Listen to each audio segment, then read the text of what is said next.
Alhamdulillah wassalatu wassalamu ala Rasulillah wa ala alihi wa ashabihi wa man walah wa ba'du. Qala al-musannif rahimahullahu ta'ala fi kitabih Ijtima'ul Juyusi al-Islamiyah ala harbil mu'attila wal jahmiyah. Wa kullu ma qaddamtu dalilun wadihun fi ibtali qawli man qala bil majazi fil istiwa wa nastawa bi ma'na istawla لأن الاستيلاء في اللغة المغالبة وإنه لا يغالبه أحد ومن حق الكلام أن يحمل على حقيقته على حقيقته حتى تتفق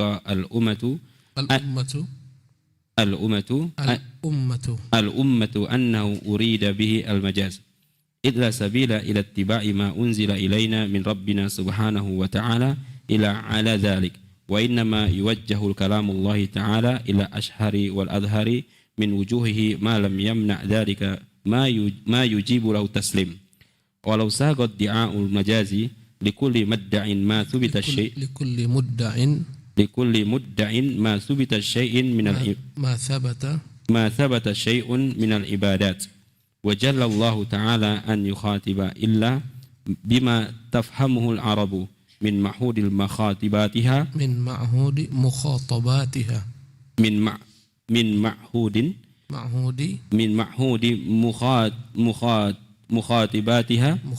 مخاطباتها مما يصح معناه عند السامعين والاستواء معلوم في اللغة وهو العلو والارتفاع وتمكن في شيء. بسم الله والحمد لله والصلاة والسلام على رسول الله ولا حول ولا قوة إلا بالله أما بعد اللهم لا علم لنا إلا ما علمتنا فعلمنا ما ينفعنا إنك أنت العليم الحكيم.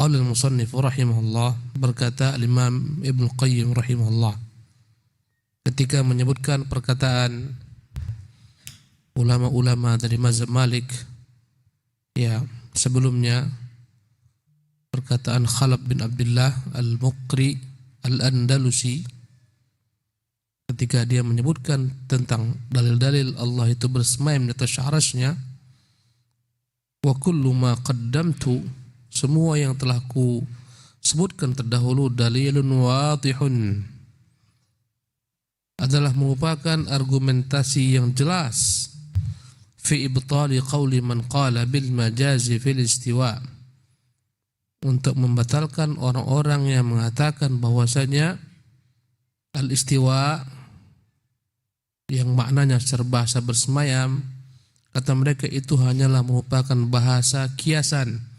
Dalam bahasa Arab namanya majaz. Ya. Jadi ada yang namanya majaz, bahkan dalam bahasa Indonesia pun kayaknya tetap disebut majaz. Bahasa kiasan. Kalau kita mengatakan banyak ya di kota-kota besar kupu-kupu malam. Kupu-kupu malam ini kalimat majaz, kiasan tentang perempuan-perempuan nakal. Misalnya. Ini majaz. Aku melihat tadi di atas mimbar singa podium. Ini majaz. Karena ada qarinah. Tak akan mungkin singa di sini bermakna al-haqiqah. Singa binatang buas karena dia bukan di atas podium. Ya. Dan hukum asal perkataan manusia yuhmalu ala zahirihi. Ketika dia berbicara maka kita bawa perkataan tersebut kepada apa makna yang biasa zahir tampak. Dibilang kupu-kupu ya kupu-kupu. Ya, kulihat kupu-kupu malam berkeliaran di kota-kota besar di malam hari. Ya bisa bermakna kupu-kupu yang benar, tapi bisa juga bermakna bahasa kiasan. Ya. Maka dalam Al-Quranul Karim telah bersesi para ulama, adakah dalam Al-Quran itu majaz atau tak ada majaz? Sebagian menafikan, mengatakan tak ada majaz dalam Al-Quran. Sebagian mengatakan ada majaz. Yang mengatakan ada majaz ini pun mereka berselisih. Ya. Yang mengatakan ada majaz ini hanya dalam makhluk, adapun dengan Allah Subhanahu wa taala sifat-sifatnya tak ada majaz. Ya. Kemudian orang-orang ahlul kalam mengatakan istiwa Allah bersemayam itu majas, bermakna al-istila, maknanya adalah menguasai. Allah mengatakan Ar-Rahman 'alal 'arsy istawa. Istawa maknanya ala wartafa, meninggi ya, dan di atas. Inilah makna ala wartafa, makna istawa. Kata mereka bukan ini maknanya. Kalau Allah diartikan di atas aras meninggi, berarti lazimnya Allah butuh kepada aras, Allah bertempat. Karena itulah tak terima akal kami Allah bersemayam. Dia maha suci daripada tempat, daripada aras yang bersemayam di atasnya. Karena itulah ini hanyalah merupakan bahasa kiasan, kata mereka. Makna istawa adalah istaula. Mereka tambahkan huruf waw, istawa ditambahkan huruf waw jadi istaula. Maknanya adalah menguasai, al-mughalabah. Ya. Wa anna istawa bimakna istaula. Kata mereka istawa bersemayam itu sebenarnya maknanya bukanlah bersemayam tapi menguasai. Dikatakan dibantah, ya ini adalah perkara batil, perkara yang tidak benar. Li'anna al-istila'a fil lughatil mughalabah. Karena makna al-istila secara bahasa makna adalah menguasai. Ya. Wa innahu la yughalibu ahadun. Tentunya tidak ada yang dapat menguasai arsy kecuali Allah Subhanahu wa taala, dan Allah menguasai segala-galanya. Kalau dikatakan tsumma stawa al-'arsy, kemudian Allah menguasai arsy, berarti sebelum itu ada yang menguasai arsy. Dan ini batil. Karena ayat-ayat yang berhubungan dengan istawa, sebagian kata-kata tsumma stawa, setelah Allah menciptakan langit dan bumi, tsumma stawa al-'arsy, kemudian dia bersemayam di atas arasnya. Kalau diartikan kemudian dia menguasai arasnya, berarti sebelum itu aras bukan dikuasai Allah, barulah dikuasai. Ini makna yang batil. Kemudian kalau diartikan makna menguasai, segala alam semesta dikuasai Allah, bukan hanya aras, langit, bumi, gunung, malaikat, bintang, semua dikuasai Allah Subhanahu wa taala. Tak ada kelebihan arsy di sini. Untuk apa Allah katakan tsumma stawa bermakna kemudian dia menguasai arsy? Semua dia kuasai. Tak mungkin berkata Allah Subhanahu wa taala dikatakan sia-sia. Tak ada bedanya dengan lain. Sementara arsy itu berbeda dengan lain. Arsy Allah ciptakan dengan tangannya, bukan dengan kalimat kun. Ya, sebagaimana Allah menciptakan Adam alaihissalam dengan dua tangannya. Ya. Kita membahas asma wa sifat ini agak pusing-pusing sedikit. Ini gara-gara ahlul kalam nih. Kalau enggak kita enggak payah-payah. Gampang. Jadi kata mereka kalau diartikan istawa bermakna istaula menguasai, ini makna batil. Berarti arsy sebelumnya dikuasai oleh selain Allah, kemudian baru dikuasai Allah Subhanahu wa taala. Kemudian tak ada keistimewaan arsy dibandingkan yang lain. Karena semua makhluk juga dikuasai Allah Subhanahu wa taala. Wa min haqqil kalami an yuhmala ala haqiqatihi. Dan hukum asal perkataan jika disebutkan maka dibawa kepada ya makna yang hakiki, hatta tattafiqal ummatu annahu urida bihil majaz. Sampai sepakat manusia mengatakan ini bahasa kiasan. Hukum asalnya yang hakiki, kalau dibilang kupu-kupu ya kupu-kupu, singa. Hukum asalnya, kalau nggak ada indikator lain, ya. Idh la sabila ila ittiba'i ma unzila ilaina min rabbina subhanahu wa ta'ala illa ala dhalik. Karena tidaklah ada jalan untuk mengikuti wahyu yang diturunkan kepada kita dari Tuhan kita kecuali dengan memahami seperti itu. Dikatakan salat ya salat, jangan diartikan yang lain. Dikatakan kiblat ya kiblat, dikatakan puasa ya puasa. Jangan ditafsirkan yang lain. Puasa itu maknanya menahan. Kalau engkau sudah menahan sesuatu berarti engkau sudah puasa, kan batil. Makna bahasa. Salat itu doa, ya, atau salat itu zikir. Kalau kau sudah berzikir berarti kau sudah salat. Kalau kau sudah berdoa berarti kau sudah salat. Jangan. Itu adalah merupakan mustalahatun syariah, istilah-istilah dalam syariat yang sudah baku, jangan dirubah-rubah. Jilbab itu ya jilbab. Jangan dirubah-rubah, jilbab itu mantel orang Arab. Dan hukum mantel orang Arab tak wajib, kata mereka. Karena itulah jilbab tak wajib, itu yang mereka mau. Ya. Semuanya harus kita bawa kepada makna yang hakiki. Faqta'u aydiyahum, potonglah tangan kedua-duanya. Ya tafsirkan potong. Kata mereka makna al-qat'u itu bisa bermakna al-habsu, menahan. Makna faqta'u aydiyahum, penjaralah tangan-tangan mereka berdua. Ini tentunya bertentangan dengan penerapan yang Rasul terapkan. Makna faqta'u potong, bukan tahan. Ya. Karena itulah secara hakiki makna al-qat'u. Dibilang baju ya baju, pakaian ya pakaian. Dibilang minuman ya minuman, jangan dirubah ke makna lain. Hukum asalnya adalah segala macam perkataan itu yuhmalu ala haqiqatihi. Dipahami dengan apa yang secara hakiki biasa diartikan manusia. Ya, kecuali ada indikator yang mengeluarkan makna ini daripada makna hakiki kepada makna majazi. Contohnya tadi apa? Singa di atas podium, kupu-kupu malam, ya di Monas berkeliaran mencari mangsa. Enggak mungkin di sini kupu-kupu malam mencari mangsa apa? Diartikan binatang kupu-kupu malam, tidak.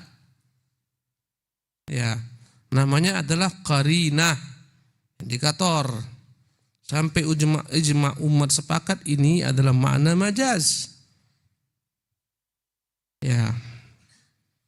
Dan rusaknya agama ini ketika ada orang yang mengatakan Quran itu semuanya majaz, bagaimana perkataan al-falasifah, surga itu semuanya kiasan belaka tentang kenikmatan yang abadi. Kalau kau sudah merasakan kenikmatan yang abadi, itulah surgamu. Jadi nanti di hari berbangkit enggak ada surga, tak ada itu surga. Ahlul kalam, bukan al-falasifah, mengatakan semua Quran itu hanyalah merupakan ya majaz, hiasan-hiasan, kiasan-kiasan belaka. Surga, neraka itu kiasan, bukan ada hakikatnya. Bidadari dan semacamnya enggak. Itu kiasan semua itu. Ya. Itu mazhabnya al-falasifah. Hari berbangkit, tak ada hari berbangkit. Mereka ingkari banyak hal. Ya. Al-batiniyah paling parah, al-batiniyah. Yang al-batiniyah dikatakan batiniyah dari kata-kata batana, batinun, batiniyah. Mereka yang mengatakan Quran itu ada dua makna, satu makna zahir, satu makna batin. Makna zahir ini diketahui oleh ahli syariat. Ahli syariat siapa? Ya, pengikut para nabi ahli syariat. Adapun makna batin, makna di balik yang hakiki ini namanya makna batin. Ini hanya diketahui oleh orang-orang ma'rifat, ahli ma'rifat, wali-wali Allah. Nabi hanya mengajarkan syariat saja. Karena itulah wali-wali lebih tinggi tingkatnya daripada tingkat para nabi. Karena mereka mengajarkan ma'rifat. Kalau para nabi-nabi mereka hanya sampai ke tepian lautan saja, kata kaum sufi, maka ahli ma'rifat sampai ke tengah lautan, tenggelam, tak bisa lagi keluar. Tenggelam itu tambahan dari saya. Ya. Dan mereka punya paham wali itu di atas tingkat nabi. Fauqan nabiyyi, fauqan nabiyyi, ya. Jadi ahlul batiniyah ini ya seperti Syiah itu batiniyah. Ya, mereka fadhbahu baqarah dalam surah Al-Baqarah. Innallaha ya'murukum an tadhbahu baqarah. Allah suruh sembelih sapi, kata mereka. Baqarah Aisyah, suruh sembelih Aisyah. Ini kan udah tafsir aneh-aneh ini. Ya. Baqarah diartikan Aisyah. Dari mana asalnya Baqarah itu Aisyah? Baqarah sapi kok bisa jadi Aisyah? Kata mereka zahirnya iya, batinnya itu Aisyah. Ini payah kita. Batiniyah, kaum batiniyah. Ya. Yang mereka mengatakan Quran ini ada dua. Ada zahir yang tersurat, ada yang batin yang tersirat. Yang zahir yang tersurat itu dipahami oleh orang-orang awam pengikut para nabi. Nabi hanya dikirim untuk orang awam. Ya, adapun makna batin itu dipahami oleh ahli ma'rifat, para wali-wali. Ya, maka mereka merendahkan para nabi, merendahkan syariat, merendahkan salat. Itu kan syariat itu salat, itu syariat aja, itu salat itu syariat. Karena itulah kami sudah lebih tinggi daripada syariat. Kami enggak salat lagi. Itu ujungnya itu. Yang mereka mau. Ya. Kalau kau masih salat, kau masih orang awam. Kau masih ahlu syariat. Kau tuh masih luar loh, kau masih kulit. Kalau kau sudah tak salat lagi, kau udah jadi ahli ma'rifat. Ini perkataan kaum sufi nih. Kalau kau masih hamba, ya bashar, dirimu penuh dengan kemanusiaan, engkau masih ahli syariat.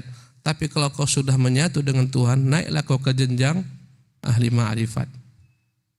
Ini kata mereka. Ciri-ciri mereka menafsirkan Quran. Kata mereka tafsir zahir itu ahli tafsir itu. Kami enggak, kami batin. Kaum batiniyah. Ya. Batiniyah ini mereka mengatakan semua lafaz itu ada tafsir yang zahir, ada yang batin. Yang batin mereka yang karang-karang sendiri. Ya. Macam-macam kata mereka.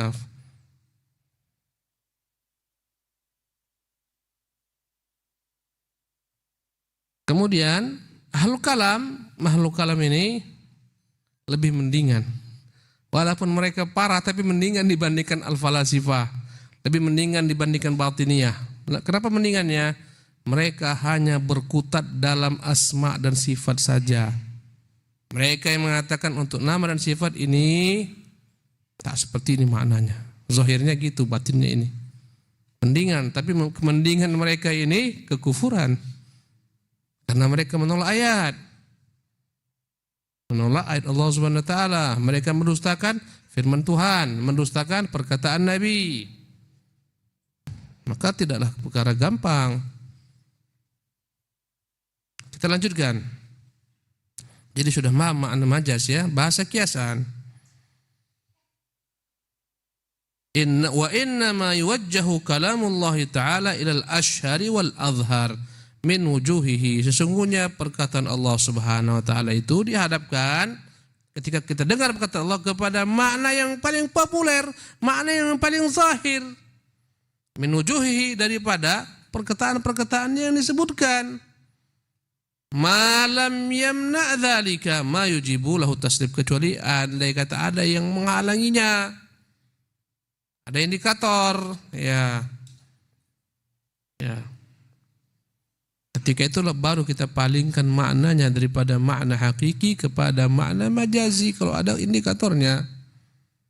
Ya, contohnya dalam hadis Nabi yang mulia SAW berkata Rasulullah, Allah berfirman, yasubbu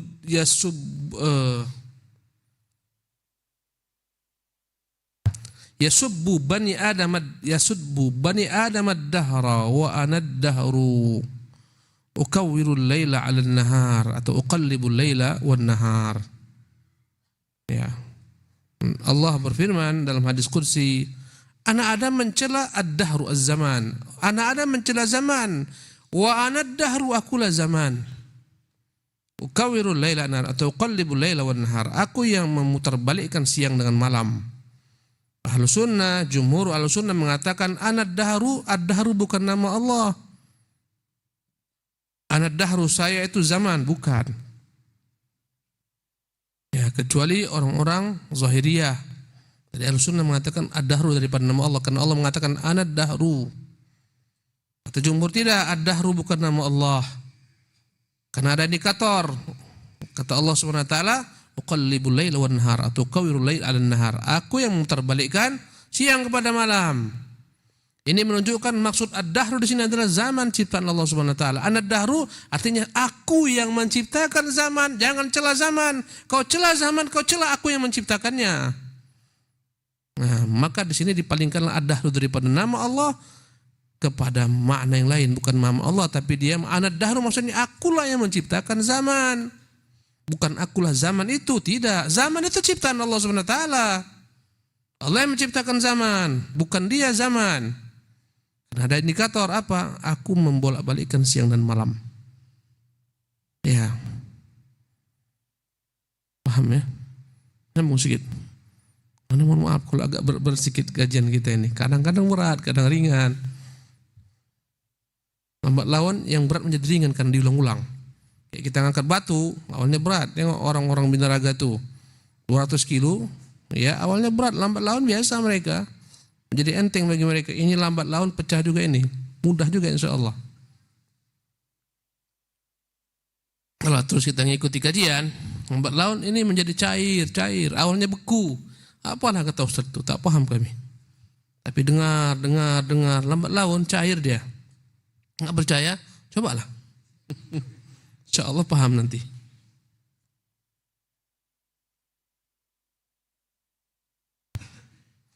Walau saqad di'a'u al-majaz li kulli mudda'in ma thabata syai'un minal ibadat.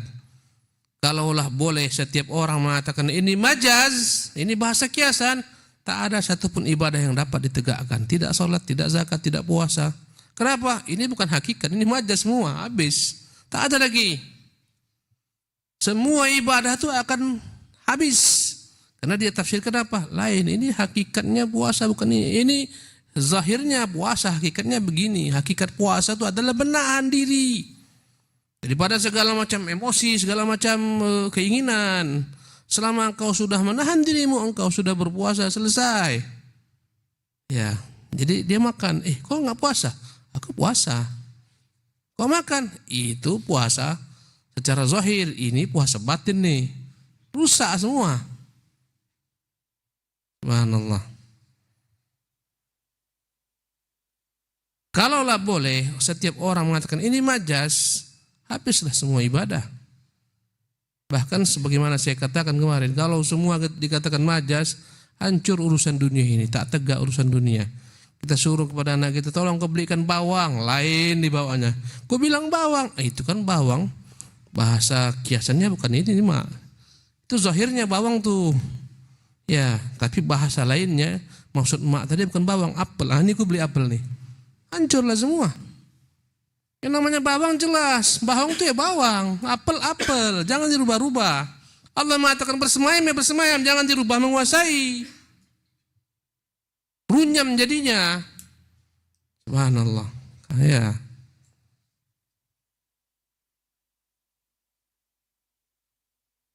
Kata beliau, wa jallallahu ta'ala an yukhatiba illa bima tafhamuhu al-arab. Allah Maha tinggi, Maha suci kalau dia itu berbicara kecuali dengan sesuatu yang dipahami oleh bangsa Arab. Min ma'hudi mukhatabatiha. Dari kebiasaan mereka berbicara, Allah turunkan Quran dengan bahasa Arab kepada bangsa Arab. Supaya apa? Supaya mereka paham. Kalau mereka paham, selesai. Tidak pernah orang Arab itu paham istawa bermakna istaulah, bersemayam bermakna menguasai, enggak pernah. Orang Arab tuh enggak pernah paham makna dua tangan dengan dua kekuasaan, enggak pernah. Dua tangan di tangan. Begitulah seterusnya. Dikatakan Allah turun sepertiga malam, turun orang Arab paham, enggak pernah mereka mengatakan bukan Allah turun, rahmatnya turun, enggak pernah. Dan seterusnya.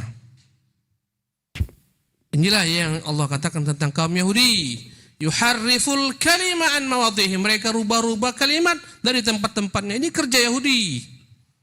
Subhanallah. Dan ilmu kalam ini dari mana berasalnya? Daripada ya orang-orang terdahulu, dari Yahudi, dari bangsa Yunani. Subhanallah. Kapan bermulanya ilmu kalamnya ada? Pada zaman dinasti khalifah, kekhalifahan dinasti Abbasiyah, Bani Abbas. Ada putranya Harun Ar-Rasyid, dua dia punya putra. Satu Al-Amin, kedua Al-Ma'mun. Semuanya cinta ilmu, cinta belajar. Ya, Harun Ar-Rasyid lurus, akidahnya lurus. Al-Amin kurang peduli dengan ilmu, tak sebagaimana kuatnya saudaranya Ma'mun. Ma'mun ini begitu kuat dengan ilmu, tapi keranjingan. Ya. Ketika kaum muslimin menaklukkan bangsa-bangsa ajam, dapat di sana banyak sekali buku-buku. Dia suruh kumpulkan semua buku-buku itu, letakkan dalam perpustakaan. Dibuatlah pustaka besar. Mereka sebut dengan nama Baitul Hikmah. Ya, tak puas disuruh coba ini apa aja nih? Buku filsafat kaum terdahulu.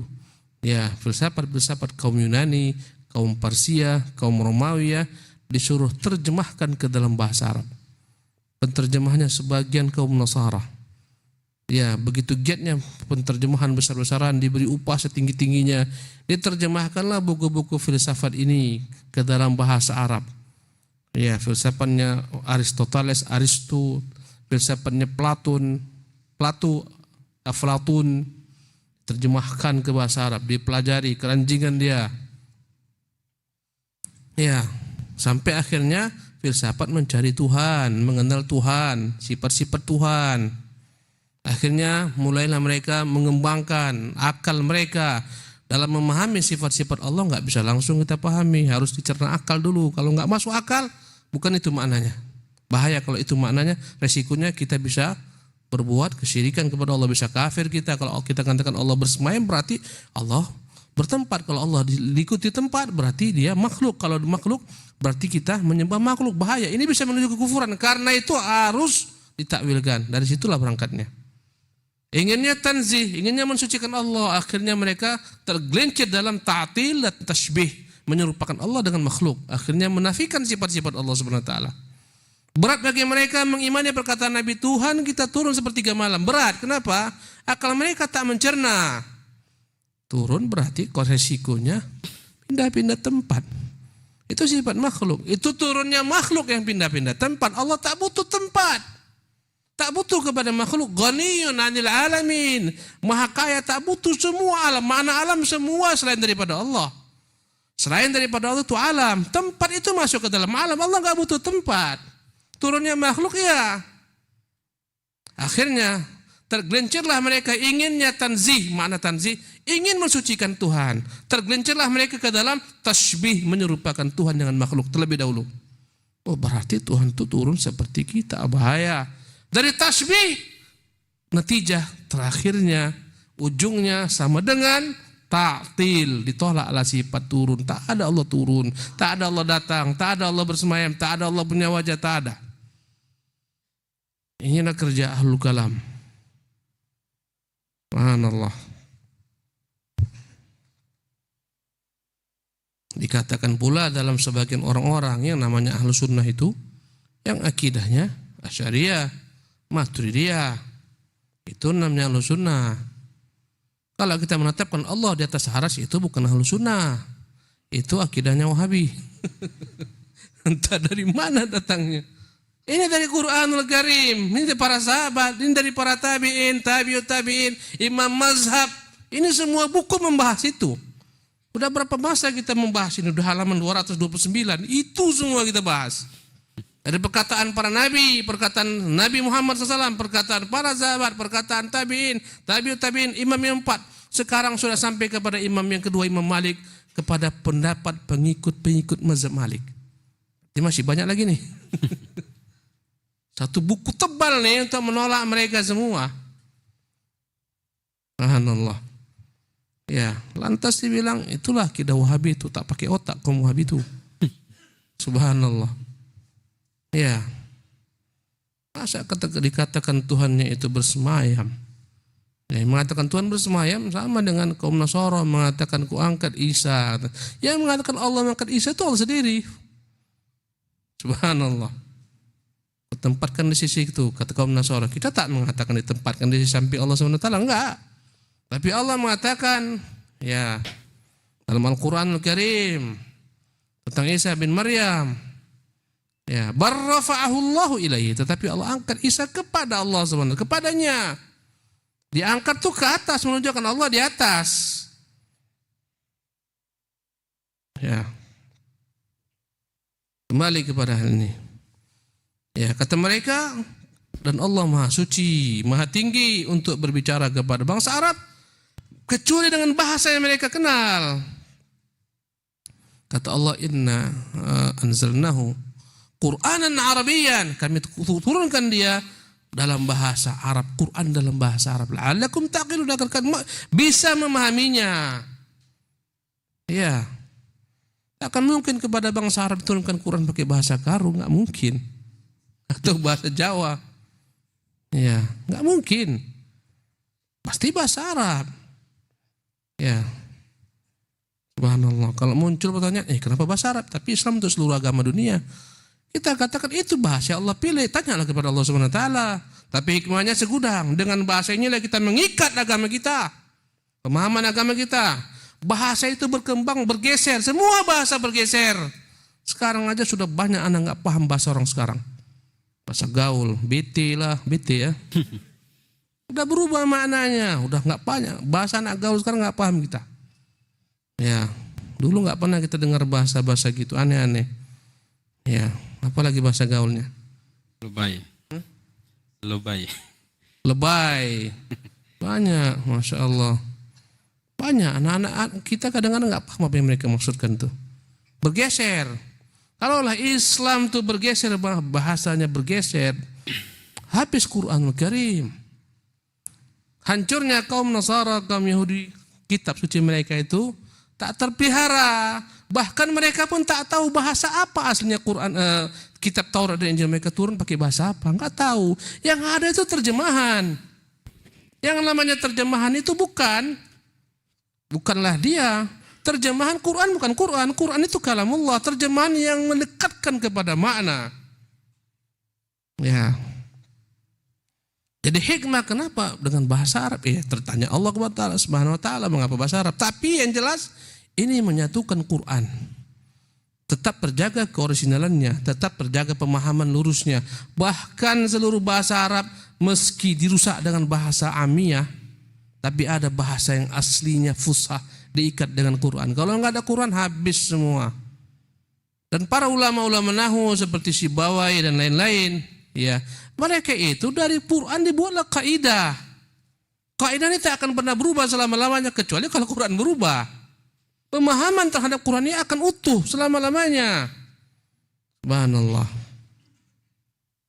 Ini hikmahnya. Kau pergi kemana? Pergi ke Kanton sana, pergi ke Thailand sana, ke Kemuang, kemana-mana. Qul huwallahu ahad, ya qul huwallahu ahad. Tak pernah berubah. Subhanallah. Bahkan ada penelitian bahasa. Ya, saya pernah dengarkan ceramah seorang ahli bahasa dari Maroko.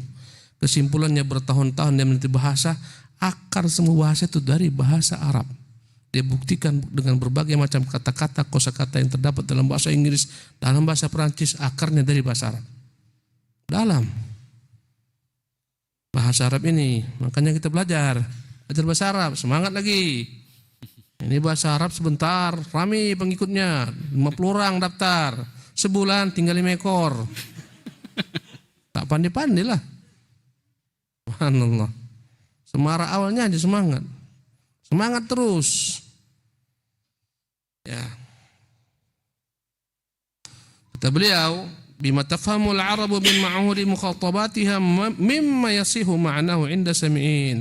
Dengan makna yang benar yang dipahami oleh para pendengar. Wal istiwa'u ma'lumun fil lughah. Al istiwa sudah dipahami secara bahasa. Makna al istiwa adalah al-ulu wal irtifa'. Tinggi. Al-ulu tinggi, al-irtifa' di atas. Wa tamakkun fi syai', kokoh di atas sesuatu. Itu makna al-istiwa.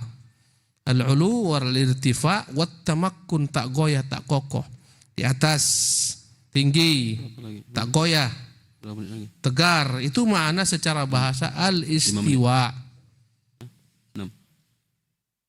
Jangan diartikan al-istila, menguasai. Itu makna batil. Tadi saya sebutkan berapa bantahan-bantahan. Kalau dikatakan maknanya menguasai, maka berarti sebelum itu arsy itu dikuasai oleh selain Allah. Setelah itu dikuasai Allah, dan tentunya ini batil. Kalaulah maknanya menguasai, tak ada kelebihan. Makhluk-makhluk yang lain daripada arsy semuanya dikuasai Allah Subhanahu wa taala. Wa minal hujjati, na'am. Berapa sisa waktu kita? 6 menit. 6 menit lagi ya. Ya. Cukuplah sampai di sini. Tak apalah, sabar-sabar dikit-dikit ya. Supaya kita paham. Banyak-banyak nanti muntah.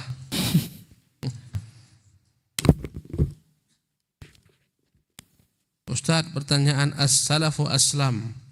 Orang yang mengatakan salaf itu memang lebih selamat. Tapi wal khalafu ahkam wa a'lam. Orang-orang datang belakangan, mereka lebih bijak, lebih tahu, lebih berilmu. Ini batil. Ungkapan batil ini. Subhanallah. Dulu kami belajar di pondok pesantren. Kita mempelajari ad-dinul islami. Karangan salah seorang ulama penulis Mesir. Ingat sekali saya bahasa ini. Dikatakan ketika menyebutkan tentang salaf dan khalaf, as-salafu aslam. Memang salaf itu lebih selamat. Terima apa adanya. Bersemayam ya bersemayam. Turunnya turun. Mereka lebih selamat. Tapi al-khalaf yang datang belakangan, ahkam, lebih bijak. Karena mereka menafsirkan makna turun. Bukan Allah turun. Bukan bersemayam. Wa a'lam, lebih mengetahui. Ini batil. Subhanallah. Sementara agama ini datangnya daripada as-salaf. Bukan dari khalaf. Allahu Akbar. Berarti konsekuensi perkataan mereka semua menganggap bodoh ulama-ulama terdahulu. Bodoh para sahabat. Kata menurut ini ya, salaf itu kan para sahabat, nabi, para tabi'in, tabi'in. Menurut mereka, semua generasi terdahulu itu bodoh. Mereka lebih pintar. Bahaya. Berarti Allah salah menurunkan Al-Quran seharusnya bukan kepada mereka, kepada khalaf. Ini resikonya. Masa Allah turunkan kepada mereka bahasa yang mereka tak paham, berabad-abad tak paham, datang belakangan generasi kaum yang belakangan, mereka yang paham makna ayat ini. Orang terdahulu nggak paham, nabi nggak paham, sahabat nggak paham, tabiin nggak paham. La ilaha illallah. Kekufuran ujungnya. Perkataan ini ujungnya kekufuran, membodohkan orang terdahulu. Mengatakan mereka tak bijak. Subhanallah. Bijak adalah menempatkan sesuatu pada tempatnya. Kebalikan bijak adalah zalim, menempatkan sesuatu bukan pada tempatnya. Kalau mereka mengatakan mereka lebih bijak, berarti mereka menganggap para salaf tak bijak, alias zalim, menempatkan sesuatu bukan pada tempatnya. Ini kedustaan, ini penghinaan, ini kufur. Kalau mereka paham.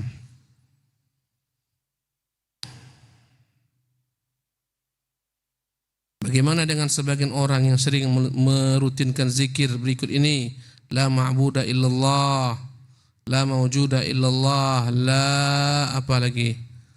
La apa nih? La mujida illallah. Zikir itu ibadah. Dan selalu kita kembali kepada kaidah ibadah dua.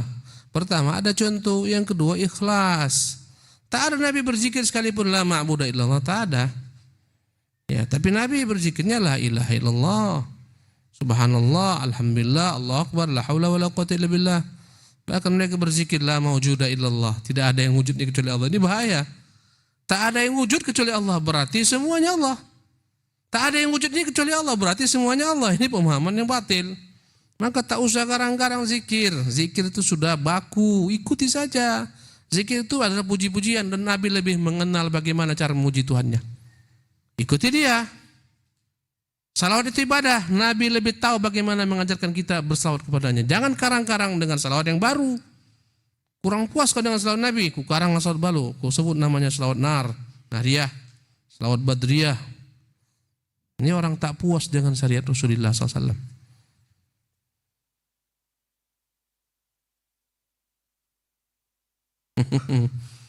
Ini pertanyaan aneh nih. Ustaz sekolah Salafi namanya Imam Syafi'i. Imam Syafi'i salat subuh pakai kunut atau tidak? Subhanallah. Kau paham itu apa tuh? Bukan Salafi, bukan pakai huruf P, Salafi. Itu dulu aja salah udah, Salafi. Salaf. Salaf itu bukan Imam Syafi'i rahimahullah. Salaf itu orang terdahulu. Kau harus paham. Yang bertanya ini harus paham.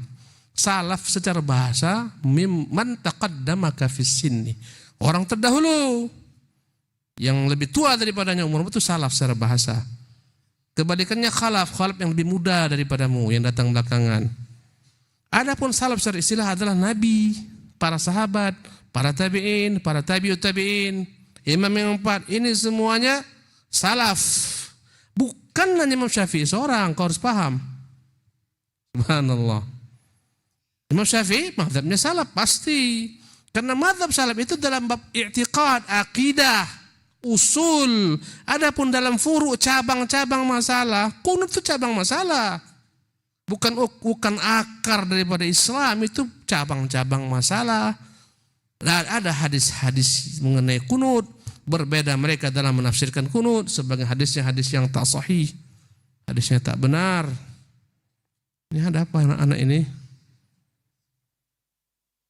Ya, cepat-cepat ibu-ibu ini. Ya, makasih banyak. Jazakumullah khair. Ini hari yang indah, baru sekali kita dapat surat dari adik-adik kita yang akhwat. Ya. Ketika kau mengatakan saya salafi, bukan engkau berkata aku mengikuti Syafi'i, tidak. Salafi, aku mengikuti mazhab salaf. Apa itu salaf? Orang terdahulu, mazhabnya Rasulullah SAW. Pertanyaannya, apakah Nabi melaksanakan kunut subuh setiap hari? Itu yang dipermasalahkan.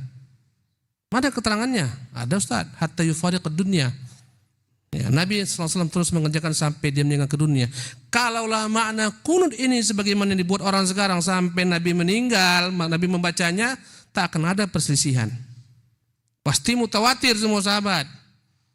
Karena itulah kalau hadis ini disahihkan, dan ulama berselisih mengenai kesahihannya, maka makna kunut secara bahasa kau harus paham. Al-kunut maknanya al-qiyamu tawil. Kau berdiri lama itu kunut. Makna Nabi terus-menerus kunut pada salat subuh sampai meninggalkan dunia, maknanya berdiri lama. Karena kunut secara bahasa maknanya berdiri lama. Ya. Karena dianjurkan ketika salat subuh kita berdiri lama membaca ayat yang panjang. Nabi membaca 100 ayat ketika pagi hari. Lebih 100 ayat. Ini makna al-kunut. Bukan sebagaimana yang kau pahami kunut itu adalah mengangkat tangan berdoa.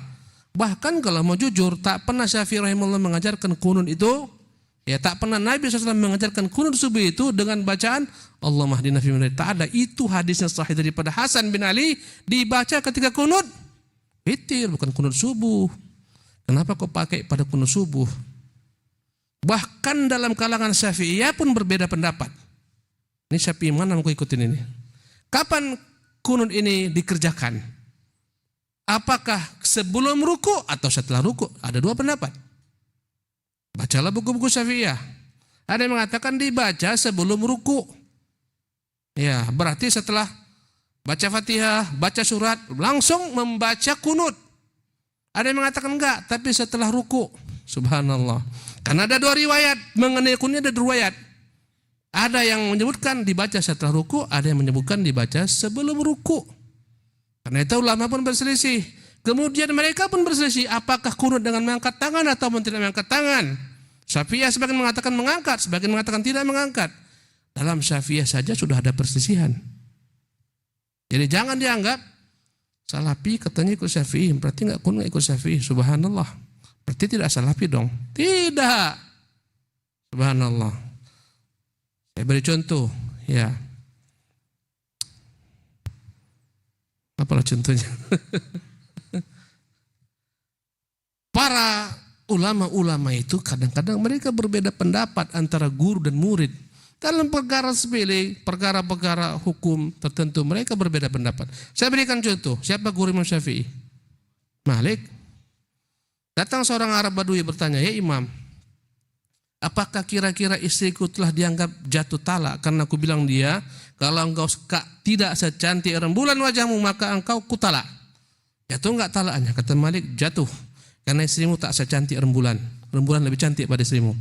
Talakmu jatuh. Jatuh, waqa'a at-talaq. Dia pun pergi masgul. Bahaya jatuh, betul jatuh talak nih. Syafi'i rahimahullah ketika itu masih murid dan dia menunggu. Dia mau tahu apa perbincangan guru dengan orang ini, apa yang dibincangkan. Aku tanya kepada beliau gini-gini tentang istriku, jawabannya begini-begini. Kata Syafi'i, kalau menurut saya istrimu tidak talak, istrimu masih istrimu. Dari mana kau tahu? Memangnya kau udah mengintip istriku? Bukan. Istrimu lebih cantik pada rembulan. Dari mana kau tahu? Kau ngintip? Tidak. Allah mengatakan, walaqad khalaqnal insana fi ahsani taqwim. Kami sungguh benar-benar ciptakan manusia dalam sebaik-baik bentuk. Maka istrimu lebih baik bentuknya daripada bulan. Dia pun kembali kepada Imam Malik. Imam, kau bilang gini, muridmu bilang gini. Mana satu ku ikuti ini? Biasa perbedaan itu. Jangan dianggap Syafi'iyah itu ada Imam banyak sekali ulama-ulama Syafi'i itu banyak. Al-Ghazali di antara ulama-ulama Syafi'i, Al-Ghazali, As-Suyuti, banyak sekali. Ya dalam mazhab ada Imam Nawawi rahimahullah, ada Ar-Ramli, ada Al-Mawardi. Jangan dianggap Syafi'iyah ini mereka semua ijma' sepakat dalam perkara-perkara furu', enggak. Mereka juga berbeda-beda pendapat. Tak usah kita bicara tentang Syafi'iyah. Syafi'i saja berbeda-beda pendapatnya.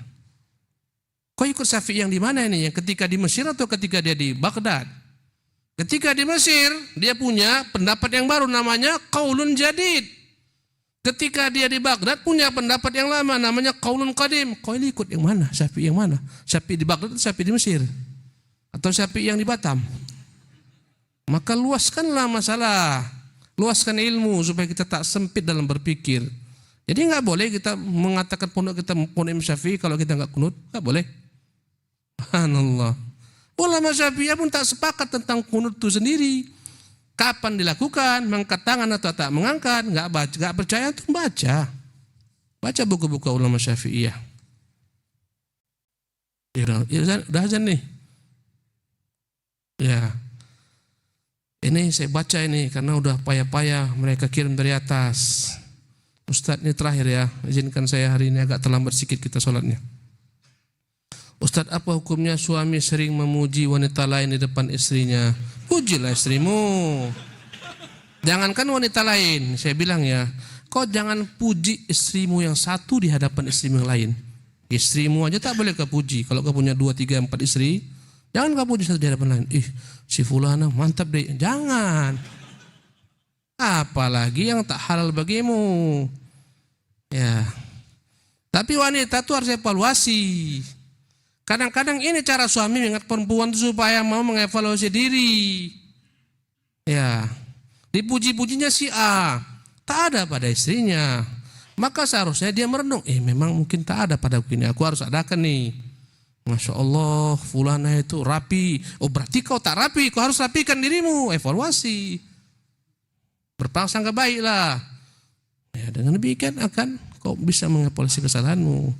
Jangan cari kambing hitam. Kambing hitam nanti mau kurban nanti baru. Harus evaluasi juga. Ya, suami evaluasi, istri evaluasi. Ya sama-sama lah kita saling mengevaluasi. Kalau suami banyak sebut kebaikan-kebaikan perempuan lain, berarti ada tanda-tanda. Dia anggap engkau tak sempurna, maka kau sebagai perempuan bukakan pintu, bang. Aku memang tak sempurna. Abang sempurnakan adalah agama abang, tambah lagi. Itu resikonya. Aku memang enggak ini bang, dalam hal ini kekurang. Mungkin dia ada pada dia. Abang nikah lagi lah. Itu. Jangan heboh. Karena mohon maaf ini, lahir batin. Subhanallah. Ya. Dia menyebutkan si fulana itu wanita yang tak dikenal. Lelah, tak pernah kenal lelah, selalu ceria. Berarti istrimu lelah terus. Capek gue bang. Nah, semangat. Ambil yang baiknya. Ceria, mungkin kau merenggut terus. Rubahlah dirimu, buatlah supaya suamimu ceria. Kalau merenggut aja pening suami. Saya beritahu lah, ini rahasia kami para laki-laki. Terpaksa kami beritahu kepada ibu-ibu di atas. Kalau kami tak betah di rumah, ada masalah. Pasti masalah itu. Mungkin rumah kayak kapal pecah, mungkin ya. Tak betah lah itu. Ya, mungkin jadi macam-macam lah sebabnya itu. Tak betah, mungkin istrinya merepet aja. Macam-macam, mungkin tak terpenuhi hajat suaminya, makanannya, ranjangnya, kasurnya, macam-macam. Perbaiki. Subhanallah. Apalagi di sana, di luar sana banyak perempuan cantik-cantik. Sampai di rumah, ala kadarnya. Cemana enggak? Subhanallah. Perbaiki diri, jangan banyak kali komplain ibu-ibu ini. Subhanallah. Baru marah ibu-ibu di atas. Wajarkah seorang istri cemburu kepada suami? Wajarlah. Tapi jangan sampai cemburu berlebihan. Istri Nabi juga cemburu, tapi enggak diikatnya kaki Nabi. Kok ikat kaki suamimu? Cemburu apa itu? Pada tempatnya. Ya. Karena terus terang istri juga ingin dipuji. Ya, suami pun harus juga lah puji-puji istri. Ya, apalagi muji orang. Inilah dalam bermuamalah ini 1/10 daripada bermuamalah kita harus berpura-pura. Jangan, ini rahasia juga nih. Semua rahasia lo kasih tahu malam nih. Jangan katakan apa adanya supaya indah semuanya. Ya kan? Kalau andai kata masakan istrimu tak enak, masin berlebihan supaya dia senang. Masya Allah luar biasa hari ini masakan ini. Mirip-mirip makan di laut. Nah. Pakailah gaya bahasa. Ya. Teruslah kita belajar. Rumah tangga kita harus kita selamatkan. Caranya setiap kita harus belajar bagaimana berbuat baik dengan pasangan-pasangan kita. Terus kata Allah wa ashiruhuna bil ma'ruf, pergaulah mereka dengan cara baik-baik. Kalau kau tak memang kuasa dengan dia, jangan kau gantung-gantung. Kuulang berkali-kali, ceraikan dia kalau kau tak kuasa dengannya lagi. Jangan digantung-gantung tak bertali, berdosa zalim. Allah yang mengatakan wala tadharuha kal mu'allaqah. Jangan kau biarkan dia tergantung-gantung tak bertali. Dibilang istri tak pernah diberikan hak-haknya. Subhanallah, dibilang janda masih ada kawan tuh. Jangan. Ya, tapi ingat kaidahnya. Fa in karitumuna asfasa an takru syai'an wa yaj'allahu fi khairin katsir. Mungkin kau benci dia. Boleh jadi apa yang kau benci Allah ciptakan daripada apa yang kau benci itu kebaikan yang banyak. Subhanallah. Kadang kau benci istrimu tapi darinya keluar anak-anak yang baik-baik yang saleh-saleh. Sabar. Ya, bapak-bapak sabar. Ibu-ibu harus lebih sabar lagi menghadapi bapak-bapak. Mereka itu pemimpin. Pemimpin itu tak ingin dia dibodoh-bodohi, ingin dibentak-bentak, tak ingin dia diomel-omeli. Pemimpin lu. Kok laki-laki hilang sifat pemimpinnya, habis rumah tangga tuh. Ciri-ciri hilang sifat pemimpin, perempuan itu ditakuti oleh suaminya. Subhanallah. Nampak singa tenang aja suaminya, nampak istri lari dia. Bahaya. Bahaya. Subhanallah. Tak tegak berarti kekawaman antum tuh tak tegak. Kadang-kadang suami mau infak aja untuk keluarganya harus sembunyi-sembunyi, jangan sampai tahu istriku. Hebat kali istrimu itu. Mohon maaf ibu-ibu ya. Subhanallah. Dia yang cari kerja lain. Andai kata kau infakkan ke keluargamu, kau ambil harta istrimu, ya itu lain. Kau harus izin. Kau yang cari harta, kau beri keluargamu support, kau komplit. Dikomplain istrimu. Ya subhanallah. Bang, kalau abang beri keluarga abang, berilah keluargaku. Beri keluargamu itu tak wajib. Yang wajib nakal itu istri. Adapun mereka tak wajib. Kalau andai kata ada kelebihan, ihsan, bagian daripada kebaikan. Subhanallah. Jadi kemana hari kita ini? Wallahu ta'ala alam. Assalamualaikum warahmatullahi wabarakatuh.